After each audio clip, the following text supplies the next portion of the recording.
வணக்கம். Hello friends. Welcome back to Jack of all YouTube channel. Series of IPL content பார்த்துக்கிட்டு இருக்கோம். Previews for each game பண்ணிட்டு இருக்கோம். Hopefully you all like the content. அடுத்ததாக இப்போ வந்து அனாலிசிஸ் போஸ்ட் மேட்ச் அனாலிசிஸ் வீடியோவும் போட ஆரம்பிச்சிருக்கோம். ஃபஸ்ட் கேமுக்கு போட்டிருக்கு. கோயிங் ஆன் எல்லா கேம்ஸ்க்கும் போடுறதா பிளான். டபுள் ஹெடர்ஸ் இருக்கிற வீக்கெண்ட்ஸ் கொஞ்சம் பிஸியாக இருக்கும், கொஞ்சம் டிலேயாக இருக்கும். ஏன்னா back to back games and content create பண்ணி இது பண்ணுறது கொஞ்சம் டைம் எடுக்குது. But hopefully I get on a roll. If you guys like the content support பண்ணுங்கள் please. Like, share and subscribe. Okay, moving on. Day 3 Sunday blockbuster double header. First game வந்து Rajasthan Royals versus Lucknow Super Giants. ஜெய்ப்பூரில் நடக்குது. Rajasthan home game.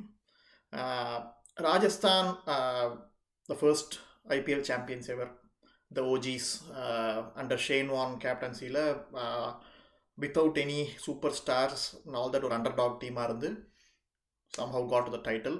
Unfortunately, the next 15 years they haven't been able to replicate it.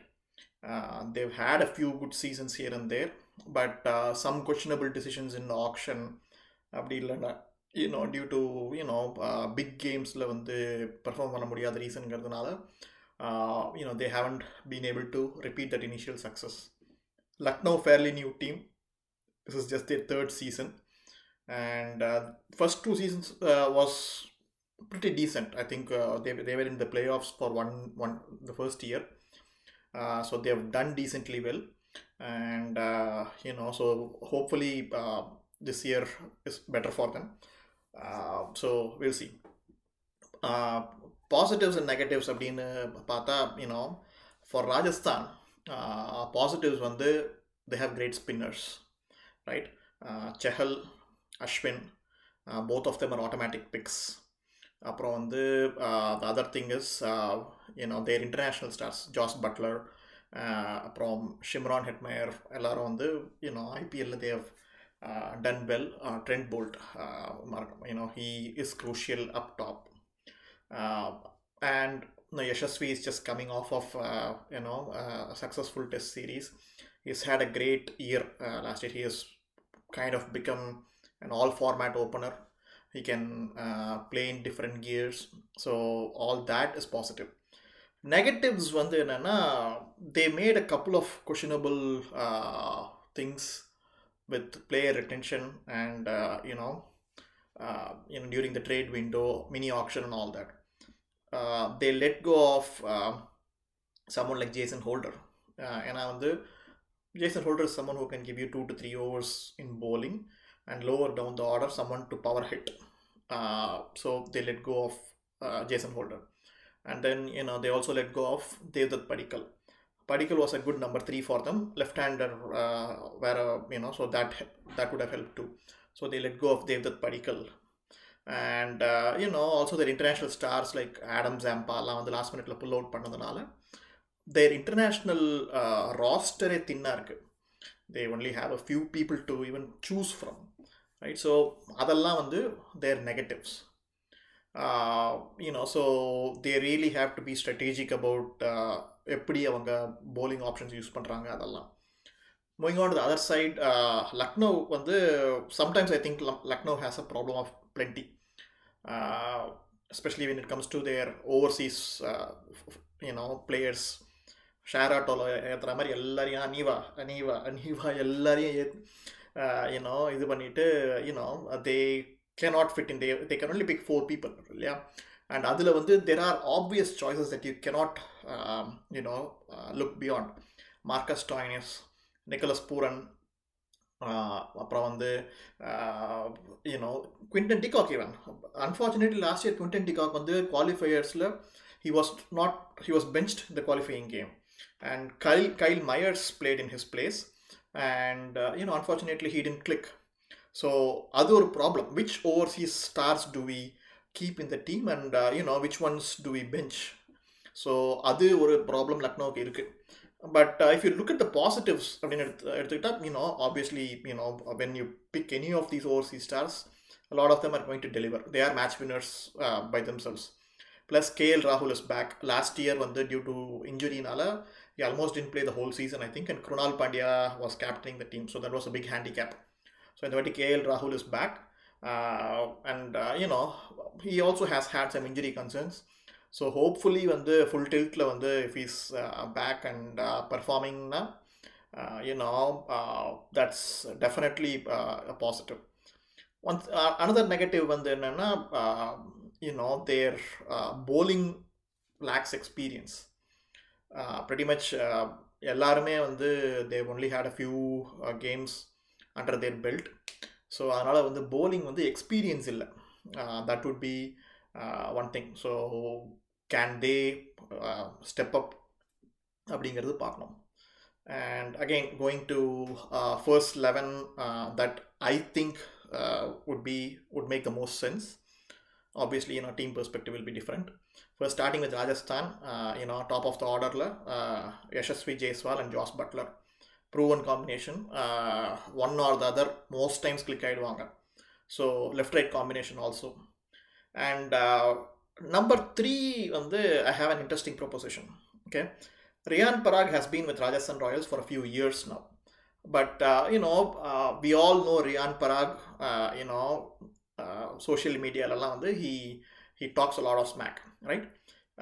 He has had 1 or 2 notable performances, but I feel a lot of times he comes in too late, like improbable when your required run rate 10, 11, 12 இருக்கும்போது bring him in and try and asking him to deliver time and again.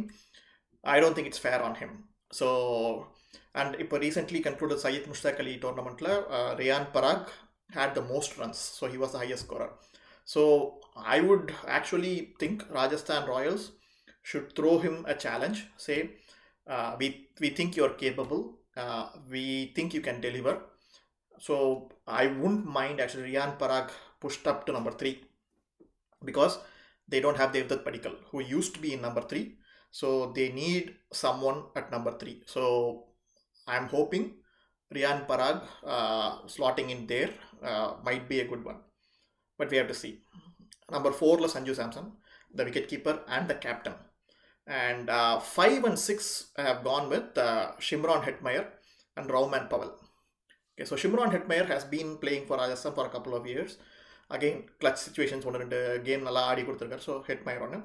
Rauman Powell is also again a big hitter. So already sonna illaya, their overseas stocks are pretty thin, right? So they don't have many people to choose from.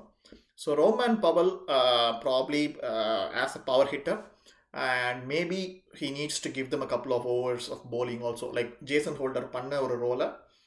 If Rauman Powell can do that, he would be in my first 11. And then Dhruv Jurel also had a recent good test debut, and last year he had 1 or 2 games where he did really well. So Dhruv Jurel as a backup keeper also to Sanju, in case Sanju wants to just play as a batsman, but he usually doesn't do that. So Dhruv Jurel also a lot of capabilities. So what I said for Riyan Parag, try someone new at number 3 sonaliya. So Dhruv Jurel is also someone who can be tried in that spot. So number 3 is the contested spot. For now, given that Riyan Parag has played 3-4 seasons for Rajasthan Royals, I would probably put him at number 3.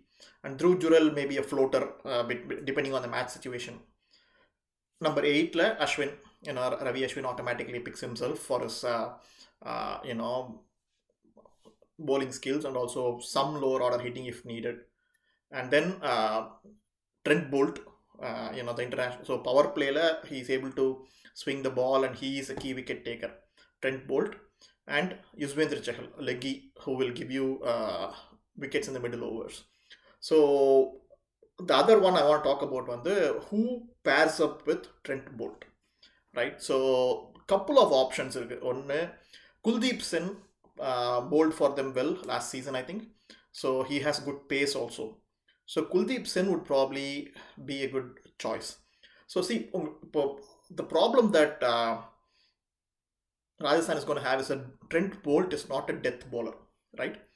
So Trent Bolt, a lot of times teams try to use 3 overs of Trent Bolt up top. and you need someone else.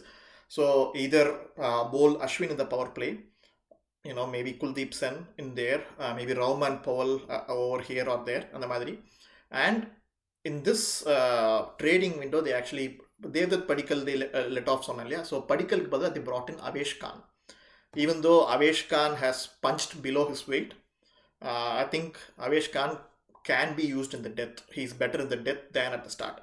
So I would say Kuldeep use half in the power play and half in the death because he has good pace. And Avesh Khan middle and death and the Madri. So and Ashwin probably power play and middle, and Chahal in the all through in the middle.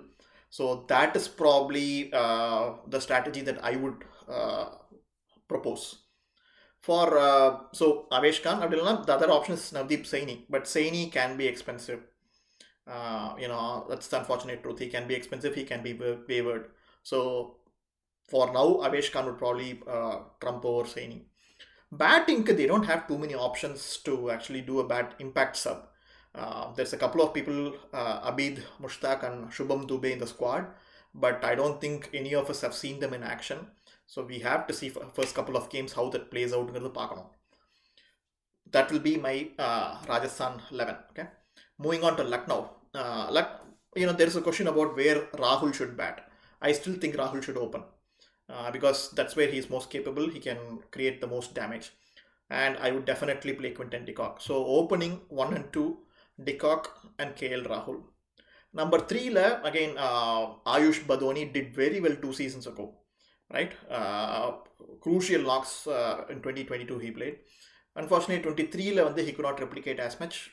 Some of them he was playing way down the order also. So at least at the start of the tournament, I will probably play him at number 3, give him the freedom to go in and play a few good innings.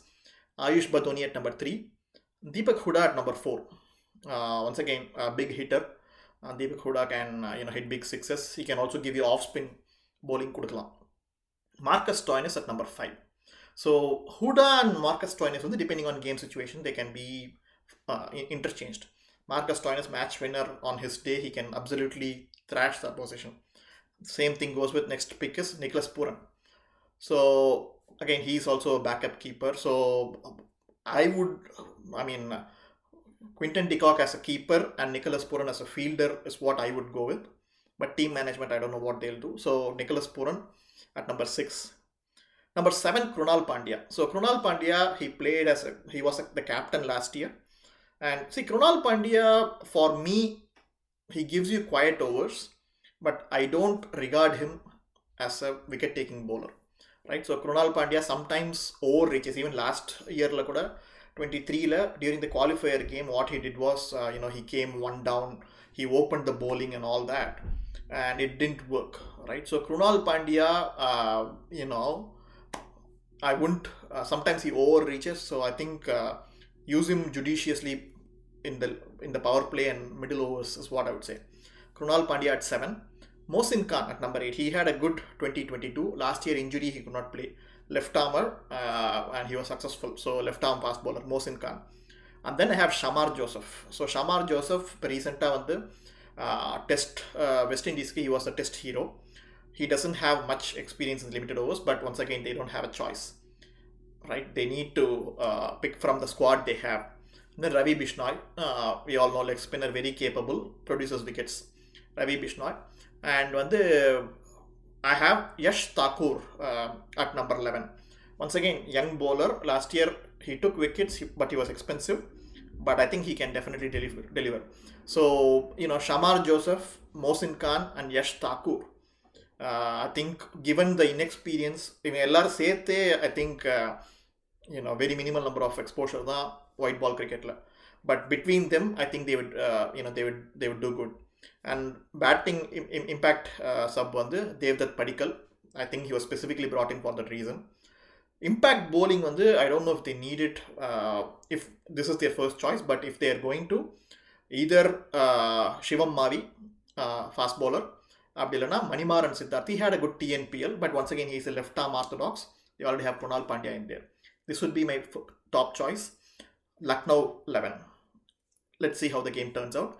I think my personal opinion, Lucknow, just because Rajasthan, bowling is a little bit weaker. 65-35 Lucknow will win அப்படிங்கிறது என்னோட prediction.